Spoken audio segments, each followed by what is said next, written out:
Salut à tous, et aujourd'hui je vais apprendre à jongler avec un ballon de football. Regardons mes résultats initiaux. Je n'arrive pas encore très bien à jongler avec le ballon. Il s'envole constamment dans différentes directions, et je dois aller le récupérer. Par exemple, le ballon est resté coincé dans les buissons, des toiles d'araignée. Donc, taper le ballon sur la pelouse, j'ai décidé de passer à une surface dure. J'espère que là-bas je pourrai mieux contrôler le ballon. Mais cela n'a pas aidé et le ballon s'envolait quand même sur les côtés. Mais je ne renonce pas, et je continue l'entraînement. En moyenne, je peux jongler avec le ballon 10 fois, mais dans de rares cas, jusqu'à 20. Mon équipement est loin d'être adapté au football, mais nous nous réjouissons de ce que nous avons et continuons à nous entraîner. Maintenant, le ballon est tombé dans le sous-sol, et j'ai décidé de m'entraîner là-bas. D'ailleurs, il fait plus frais ici que dehors, où il fait très chaud, ce qui est surprenant pour le climat de la région.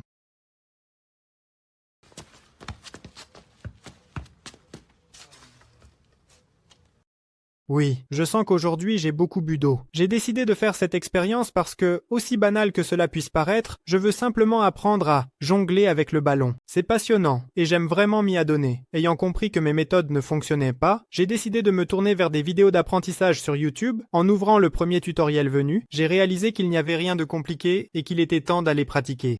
J'ai aussi trouvé un défi intéressant que je vais essayer de reproduire, bien que je ne sois pas sûr que cela réussisse. Alors regardez jusqu'à la fin pour le découvrir. Et si vous mettez un like et vous abonnez, cela réussira sûrement. Eh bien, d'après le matériel étudié, j'ai appris que les doigts doivent être dirigés vers l'avant au contact du ballon, et non vers le haut. Sinon le ballon ne volera pas là où il faut. Le pied doit être droit lors du coup de pied. Les jambes ne doivent pas être complètement droites et tendues. Cela rendra le jonglage difficile. Il suffit de plier légèrement la jambe d'appui pour qu'elle reste détendue et rebondissante. Et surtout, frapper le ballon de manière précise pour ne pas avoir à courir après lui sur tout le terrain. J'ai décidé de mettre en pratique les connaissances acquises, mais malheureusement, je n'ai pas encore appris à maîtriser le ballon. De plus, j'ai cassé une fleur. J'espère que maman ne va pas me gronder. Pour apprendre à jongler avec le ballon, il existe plusieurs exercices. Premier exercice. Nous lançons le ballon avec les mains et le relançons vers le haut. Je répète ce mouvement avec les deux jambes. Même ici, tout n'est pas facile, mais nous savons que tout vient avec l'expérience. Le deuxième exercice consiste à s'entraîner à jongler avec le ballon en le faisant rebondir sur le sol. Et cela me plaît déjà beaucoup plus. L'exercice final consiste à jongler avec les deux pieds. De plus, au lieu de lancer le ballon de la main au pied, je dois apprendre à le soulever avec mes pieds depuis le sol. Heureusement, à Eden, je suis un professionnel.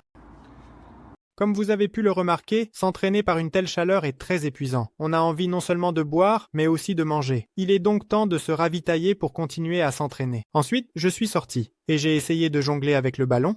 Ce n'était pas très bien, mais je faisais de mon mieux pour atteindre mon objectif. Mais une situation désagréable s'est produite. Le ballon m'a frappé au visage et a plié mes lunettes. C'est pourquoi je lui en ai voulu.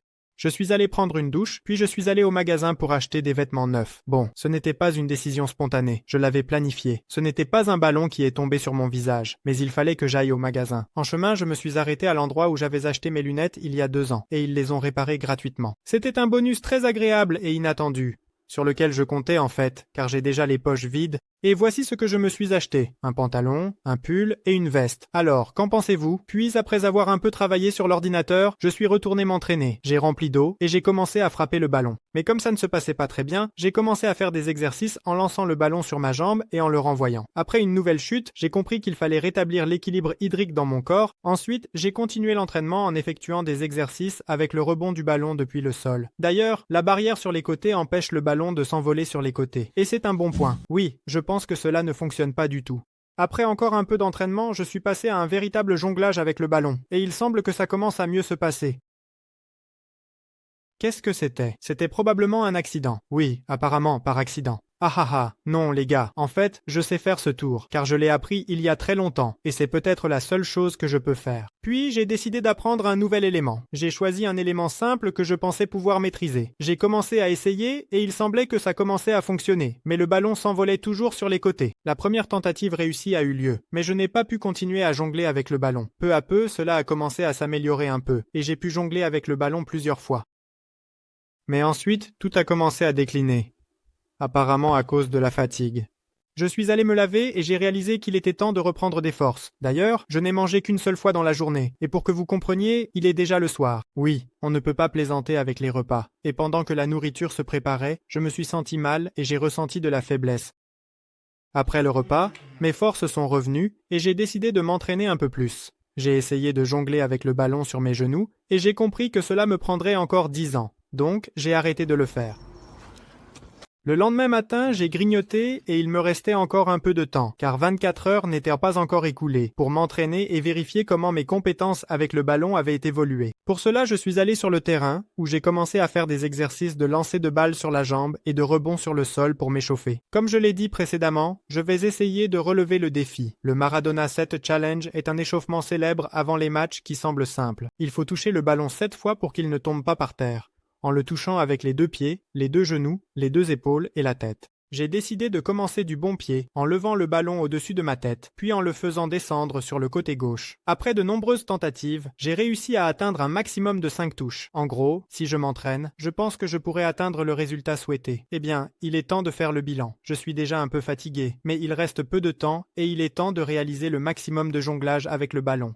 Pour comprendre combien je peux faire. En moyenne, je faisais 10, 20, 30 jonglages, et le maximum que j'ai réussi à faire était de 45 fois. Malheureusement, la technique n'est pas encore parfaite, et je dois continuer à m'entraîner, car tout s'améliore avec l'expérience. Conclusion. Cette expérience a montré que des entraînements réguliers et de la persévérance peuvent considérablement améliorer les compétences.